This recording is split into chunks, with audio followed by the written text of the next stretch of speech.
Hello and welcome. Now, for all you safari experts and rookies on board, just a couple of reminders for you while we are out there today. Number one, please remain seated. This is very, very important.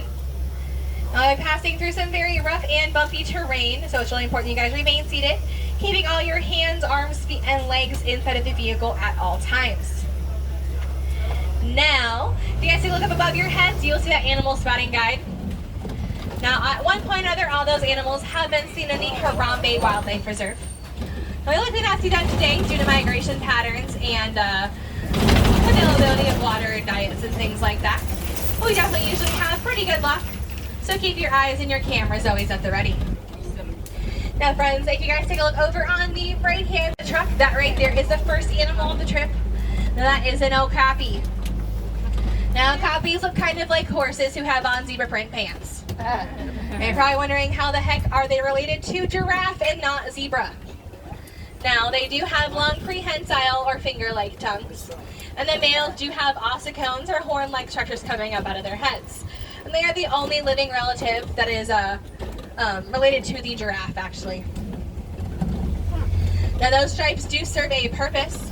Those stripes, which can also be seen on this animal up here on the right-hand side, hidden way back there, really hard to see, but I promise is back there.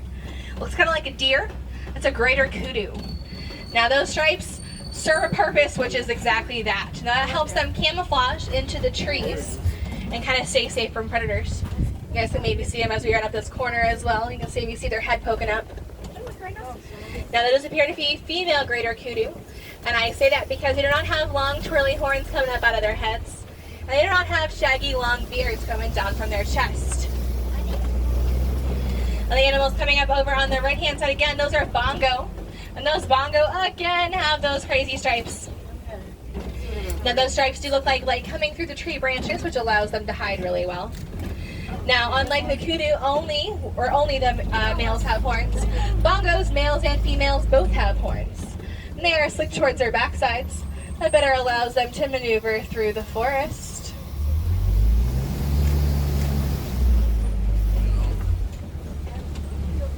Alright, friends. We are going to pass down this little hill and now enter the Safi River Basin. Now, the Safi River Basin is home to, shockingly enough, the Safi River. There's also some animals that like to call this place home, and some will migrate here for the water source. So again, keep your eyes and cameras ready. You never know what we're going to find around here.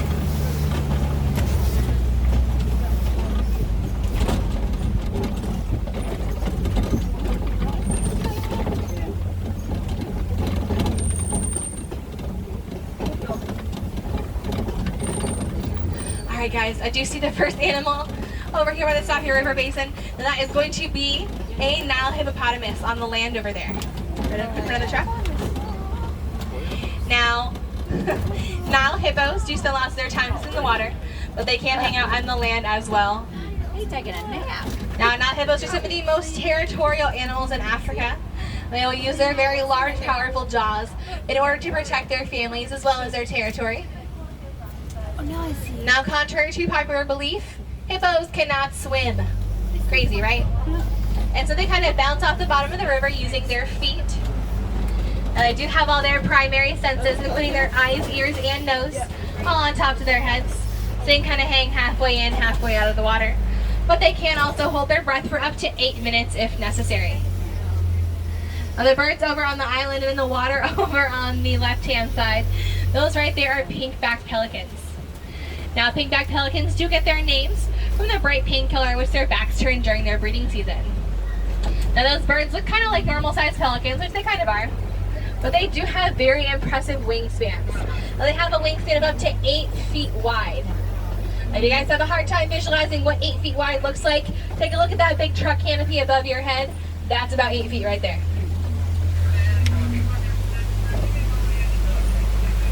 Now guys, remain seated for me, but look down over on the left-hand side.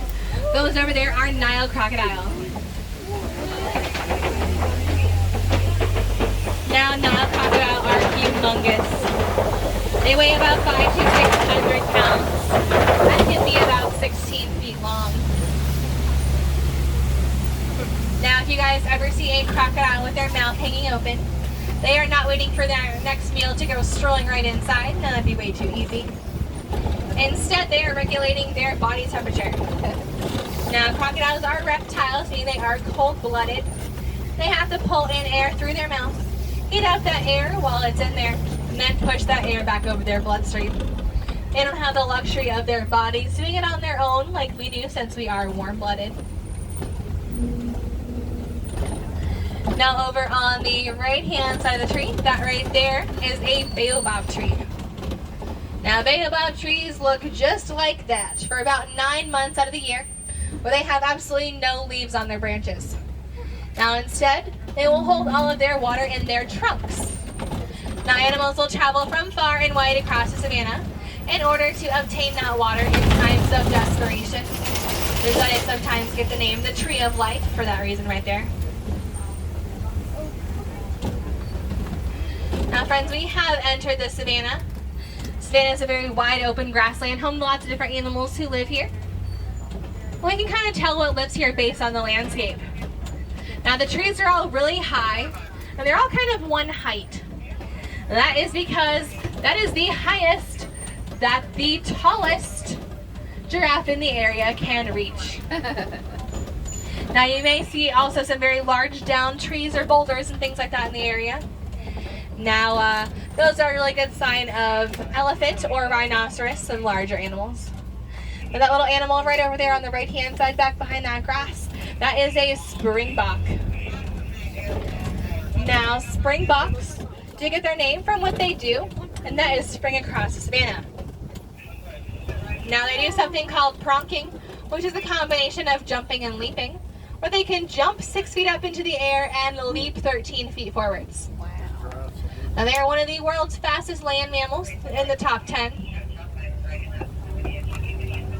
Now they can run speeds up to 55 miles per hour. And you guys know it's a little bit faster than that? Cheetahs, yeah.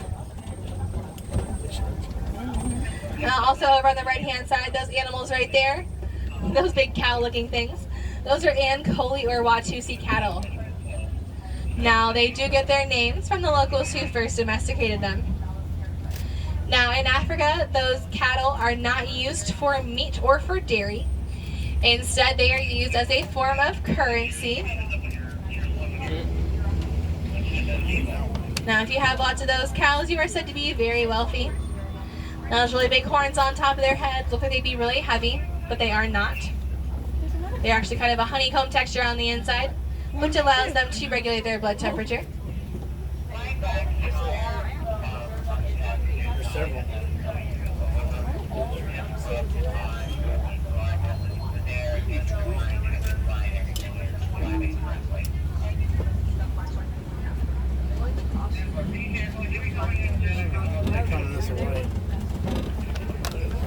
Yeah, so definitely check out a better view of those cattle coming up here around this corner. See them looking in. You can see those cattle also do have very different color patternations. Okay, so look over on the left-hand side. On that rock up there, that is a spotted hyena. Now, spotted hyenas do get kind of a bad rap for being scavengers, but they are excellent hunters. Now, they do have very strong jaws, which they can use to crush through bone, so no part of their prey goes wasted. Now, hyenas do live in a matriarchal society, which means the ladies are in charge. They got stuff figured out over there. Now, the females are so much in charge that the lowest ranking female is still above the highest ranking male on the totem pole of hierarchy. It's pretty cool. Here, look at him over there again on the left-hand side.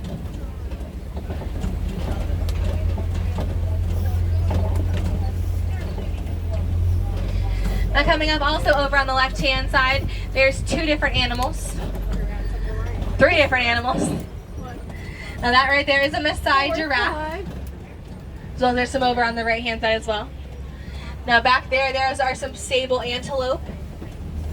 And these kind of grayish animals over here with the hooked horns, those are white-bearded wildebeest. Now we'll talk about those sable antelope a little bit first. Now sable antelope are the symbol or the emblem of the Harambe Wildlife Reserve. They have those very long kind of hooked horns, which they will use to protect their territory as well as their families. Now, white-bearded wildebeest will travel in herds up to 1.5 million individuals. They participate in something called the Great Migration. They will migrate across Africa in search of food and water. Now, those giraffe that we have on the right-hand side, left-hand side, and there's more coming up over here. And there's one gonna walk in the middle of the road. We call this right here a giraffic jam. Hey, yeah. Sting. There's also some more springbuck over on the left-hand side as well. Now these are Maasai giraffes. Now Maasai giraffes are the tallest species of giraffe. They can reach anywhere between 18 to 21 feet tall. They do have those very crazy messy patterns all over their bodies, with no two pattern being the same, which is how you can tell apart. Yep. Now you guys take a look at their heads. You see those horns up on top of their heads? Now they have 5 of those horns in total. Like, where the heck are the rest of them? Now they have the 2 prominent ones sticking up. They have 2 very small ones right behind those. And they have a big lump right in the middle of their heads. Now those are called ossicones. The same thing we saw on the okapi a little bit earlier, which is how they're related.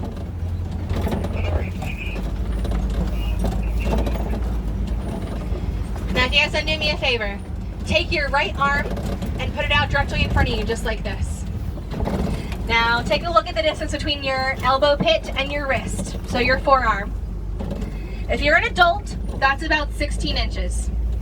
That is how long a giraffe's tongue is. Yeah. Now they will use that very long tongue and their very long necks to grab really high hanging branches. Now in their necks, do you think that they'd have lots going on in there?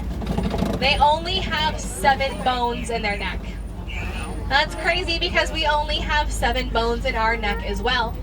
Theirs are just a lot bigger than ours.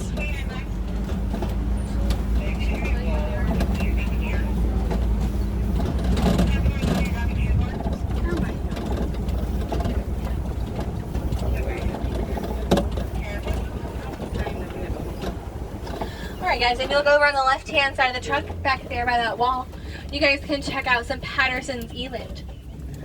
Now, Patterson's eland are one of the largest species of antelope, with the males, like the kind of second one in line over there, weighing upwards to 2,000 pounds. Now, even though these antelope are so large, their main defense mechanism is going to be jumping 9 feet straight up into the air from a standstill position. It's pretty cool for something so big. Now, both males and females of the eland do have horns on top of their heads, and they both do have dewlaps for that little kind of floppy piece of skin coming off their chest. Guys, look over on the left-hand side. Those little guys running around over there, those are mandrill. Now, mandrill are the world's largest species of monkey, but even though they are monkeys, they spend most of their time hanging out on the ground. Now, mandrills right there do have very vibrant, bright, colorful faces, which become more vibrant and colorful whenever they become excited. Alright, we're gonna go this way. Oh, that's a little awkward. Luckily I can read Swahili, and that says road closed. So we can't go that way. We're gonna go this way instead. That's my favorite shortcut. Haven't been this way in a while, so we'll see how it goes. We'll see what's up here. And there's a bridge. Okay, this looks promising. You guys want to see more animals, right? Yes, of course you do. So grab one of the person next to you. They make great flotation devices. We're gonna make this happen. Alright, we're gonna ignore those noises. They're very normal. Keep going. Almost there. And Hakuna Matata, which means no worries. We made it across the bridge. Beautiful. Alright. Now that we are back on track, these things over on the left and right hand side of the truck right there, those are red clay pits. Now, red clay pits are made by elephants. They will dig their tusks into that red clay, and they can eat it as a source of nutritional supplement. Kind of like a really big vitamin for them. There's the elephant right over here on the left-hand side. See him back there.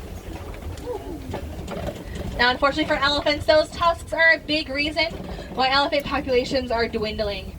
About 100 elephants every single day are poached for their tusks, and their tusks are then sold on the black market because it contains ivory.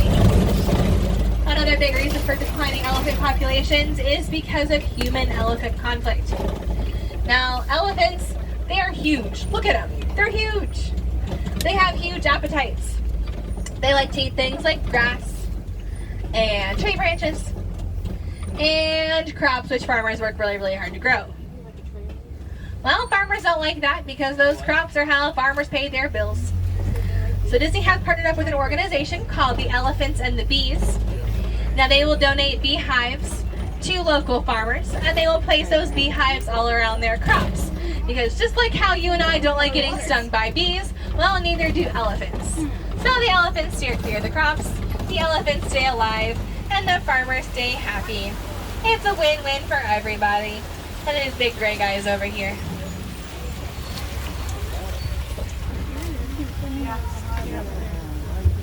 Perfect.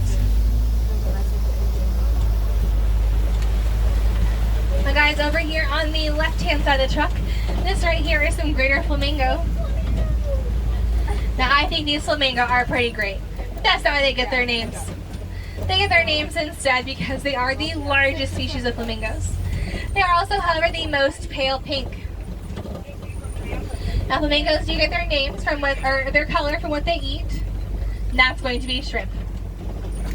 Now shrimp contains a protein called beta carotene, which gives them that pink appearance. Now if flamingos were to stop eating shrimp for long enough, they would turn gray, which is the same color they are whenever they are first hatched. Now people like to think that because flamingos are birds, then a group of flamingos is called a flock. Well, that's not true. Flamingos are bright pink, so of course they have to be a little bit different. So a group of flamingos is called a flamboyance. Very fitting for them too. And you guys take a look over on the left-hand side, you guys can see my personal favorite. Those are some rhinoceros. Those are white rhinos to be exact. Now white rhinos, you can see, are not white. So why are they called white rhinos? Now they do get their names from the Afrikaans word wide, meaning wide because of their lips. And that word was lost somewhere in mistranslation and they just got stuck with white rhinos. Now they do kind of have that orangey color to them. And that's because they will roll in this mud right here. They will cover themselves from head to toe in that mud. And that helps act as a natural sunscreen as well as bug repellent. Because even though their skin is up to 3 inches thick, they can still feel bug bites.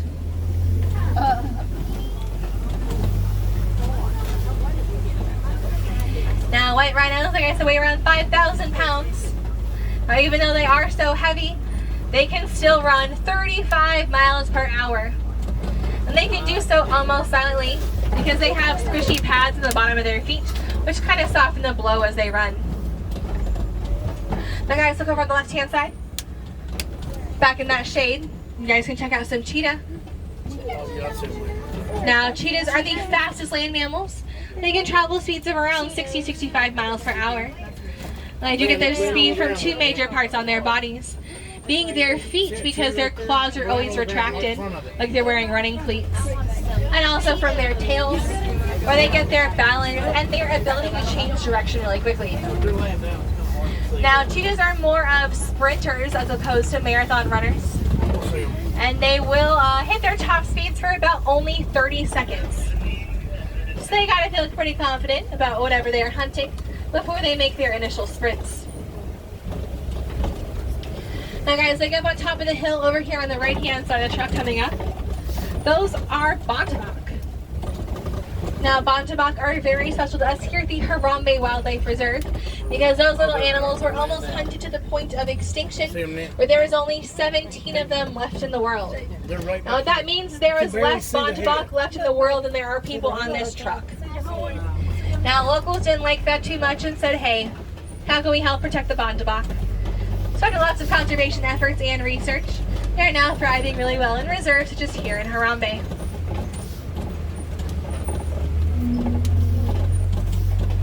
guys, if you take a look over on the left-hand side, we hit the jackpot, friends.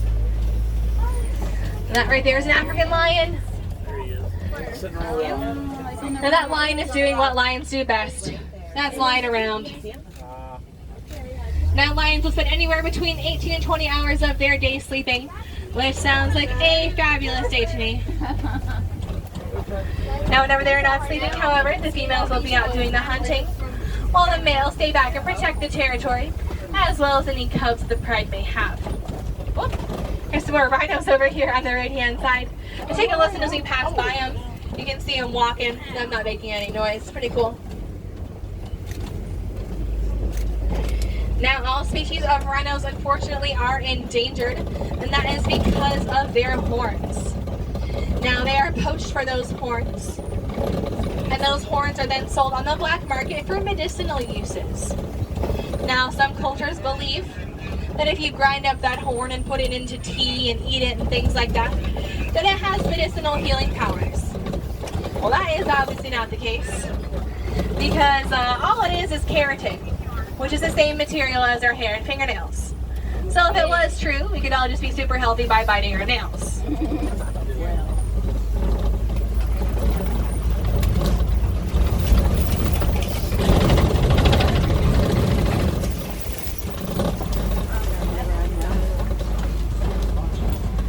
Now guys, we come up into the final part of our adventure. I hope you guys did have a great time out there with me today. Now, unfortunately for lots of those animals out in the Harambe Wildlife Reserve and in Africa, they're not doing too great right now. That's because of things like hunting and poaching, habitat destruction and deforestation, as well as human-wildlife conflict. So you guys can help protect all the animals that you just saw, as well as many more around the world, is by donating to the Disney Conservation Fund. Now, this is possible at any Disney's Animal Kingdom merchandise locations. And as Disney's thanks to you, you'll receive a button, just like mine up here, to wear proudly around the parks.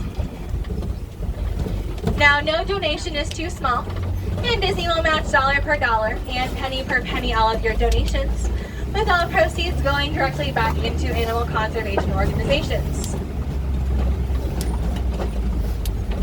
Now, another way you guys can help protect animals from your own home is by doing what I like to call the 4 R's. That's reduce, reuse, recycle, and refuse. Reduce your water usage by taking shorter showers and turn the water off whenever you brush your teeth. Grab some reusable shopping bags for your trip to the grocery store. Recycle items such as paper, plastic, aluminum, as well as your old cell phones and electronics. And also don't forget to say no thank you to single-use plastic items by saying no thank you to straws.